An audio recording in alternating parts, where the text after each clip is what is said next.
పరమేశ్వర షణ్ముఖ పార్వతీ సమేత పరమేశ్వరాయన్ మహా. Ramadevi astro and వాస్తు ఛానల్ని వీక్షిస్తున్న ప్రేక్షకులకు స్వాగతం. మార్చి నెలలో గ్రహ సంచారం ఇలా ఉంది. రవి కుంభంలో సంచారం చేస్తూ 15వ తేదీన మీనంలోకి ప్రవేశిస్తాడు. కుజుడు మకరంలో సంచారం చేస్తూ 16వ తేదీన కుంభంలోకి ప్రవేశిస్తాడు.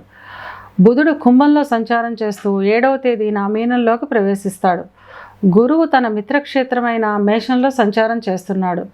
శుక్రుడు మకరంలో సంచారం చేస్తూ 8వ తేదీన కుంభంలోకి ప్రవేశిస్తాడు. శని తన స్వక్షేత్రమైన కుంభంలో సంచారం చేస్తున్నాడు. రాహు మీనంలోను, కేతువు కన్యలోను సంచారం చేస్తున్నారు.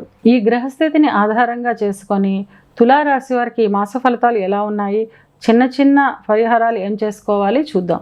చిత్తా 3, 4 పాదాలు, స్వాతి 1, 2, 3, 4 పాదాలు, విశాఖ 1, 2, 3 పాదాలు కలిపి తులారాశిలో ఉంటాయి. తులారాశి వారికి అధిపతి శుక్రుడు. తులారాశి వారికి ఈ మాసం చాలా ఆనందదాయకంగా, అనుకూలంగా ఉంటుంది. జీవిత భాగస్వామితో ఉన్న చిన్న చిన్న సమస్యలన్నీ తగ్గి ఆనందంగా, ఆహ్లాదంగా గడుపుతారు. ధార్మికమైన కార్యక్రమాల్లో పాల్గొంటారు. పుణ్యక్షేత్ర దర్శనాలు చేస్తారు. ఆహ్లాదమైన జీవితాన్ని గడుపుతారు. ఇక విద్యార్థుల విషయానికి వస్తే విద్యార్థులకు ఏకాగ్రత పెరుగుతుంది. తద్వారా అనుకూలమైన ఫలితాలను సాధించగలుగుతారు. ఉన్నత విద్య అభ్యసించే విద్యార్థులకు ఏకాగ్రత పెరగడం వల్ల ఎక్కువ ప్రావీణ్యం ప్రదర్శించగలుగుతారు. దానివల్ల అద్భుతమైన ఫలితాలను సాధిస్తారు. సినీ రంగం, టీవీ, కళారంగం వారికి మంచి అవకాశాలు ఉంటాయి. ఉద్యోగస్తులకు స్థల మార్పులు ఉండే అవకాశం ఉంటుంది. ప్రమోషన్లతో కూడిన బదిలీలు ఉంటాయి. అయినప్పటికీ వచ్చిన బదిలీలు ఆనందదాయకంగా ఉంటాయి. అంటే మనం కోరుకున్న చోటకే బదిలీలు అయ్యే అవకాశం ఉంటుంది. వ్యాపారస్తులకు ఈ మాసం లక్ష్మీ కటాక్షం ఉందని చెప్పాలి.